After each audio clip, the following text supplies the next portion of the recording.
En el poble de Picassent, al cor de la comarca de l'Horta Sud, les dones i els homes que arriben a complir més de 90 anys representen molt més que una fita numèrica.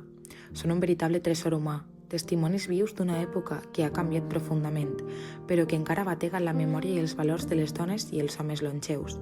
La seva vida, marcada per la constància, l'esforç i la resiliència, és un reflex de la història local i de les transformacions socials que han transcorregut durant més d'un segle. Aquestes dones i homes han viscut temps difícils i també moments d'alegria. Han estat protagonistes d'una societat que ha evolucionat des de la vida rural i tradicional cap a una realitat moderna i globalitzada. Els seus records, moltes vegades compartits amb les noves generacions, esdevenen un pont imprescindible que uneix passat i present i que ens permet comprendre millor les nostres arrels i identitat.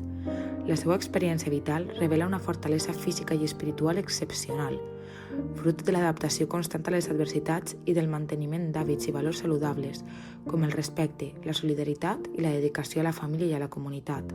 A més, la seva presència ens convida a reflexionar sobre el significat de la longevitat, no només com a nombre d'anys viscuts, sinó com a qualitat de vida i capacitat d'influir positivament en l'entorn. En aquest context, la societat de Picassent reconeix i honra aquestes ciutadanes i ciutadans que han superat el segle de vida. És habitual que, amb motiu del seu aniversari, l'Ajuntament els faci un reconeixement públic com a mostra d'agraïment i respecte, valorant la seva aportació i la seva dignitat com a membres imprescindibles de la comunitat. Les dones i homes de més de 90 anys de Picassent són, per tant, un llegat viu que enriqueix el poble i ens recorda la importància de cuidar i valorar la saviesa que aporta l'experiència. En elles i ells es concentra la història, la memòria i els valors que defineixen i cohesionen aquesta terra.